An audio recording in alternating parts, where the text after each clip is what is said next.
Hello, friends. Please consider supporting my Flavors and Knowledge podcast.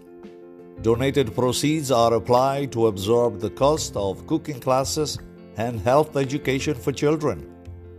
Help a child affected with diabetes with a donation toward the proper management of the condition through Food First. This message is brought to you by Chef Walter's Children Diabetes Foundation.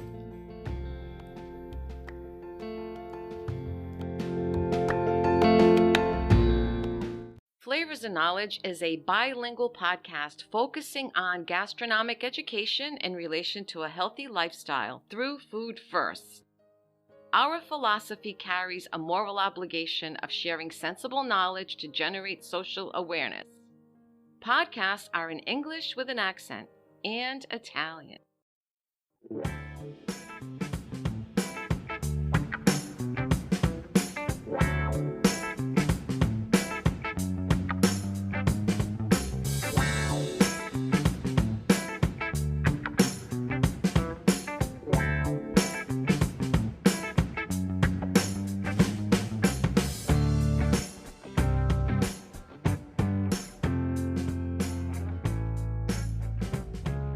Welcome back, dear friends. This is Chef Walter with Flavors and Knowledge.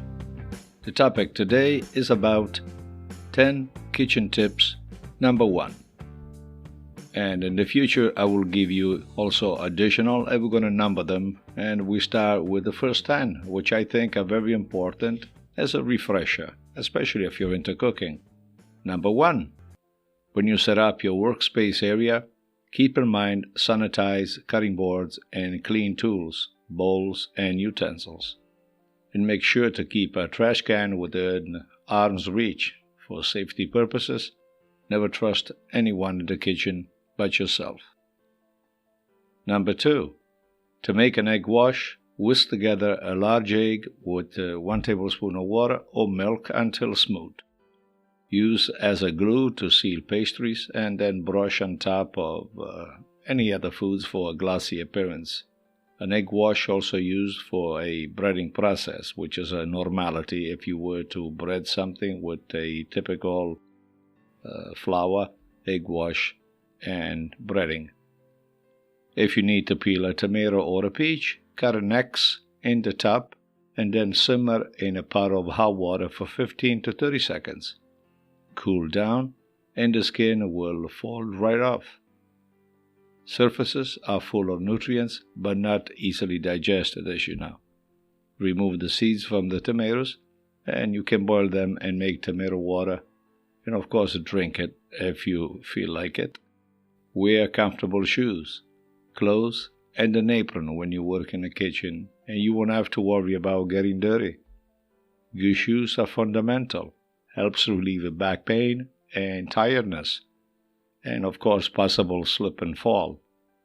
A good investment in the kitchen is of course a scale. Scales are not only an accurate way to measure your cooking ingredients, but they streamline the entire process. Also, when baking, weight the ingredients and do not use the cup or ounces method.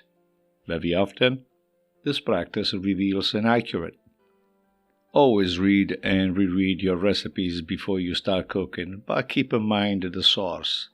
Styles of method vary, and using your imagination is the essential feature in cooking.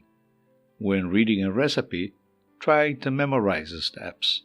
Often, you can do the job in much less time. Clean as you go. One of my most crucial kitchen practice.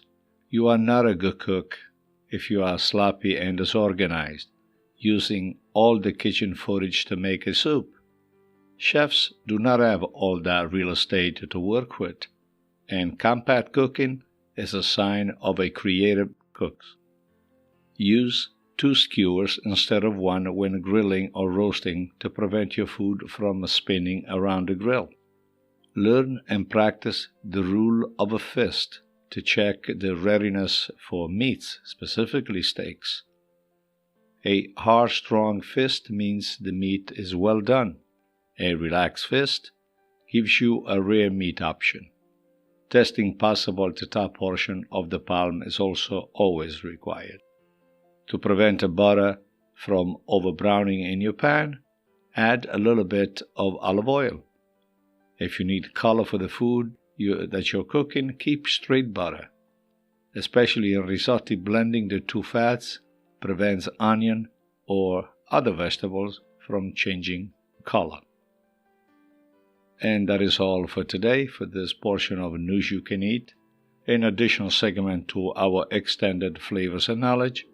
Tune in to our latest Flavors and Knowledge podcast and subscribe to News You Can Eat 24 videocast, which is on YouTube under the Chef Walter's Cooking School page. For recipes, you can visit our blog, and the address will be on the bottom of the show notes.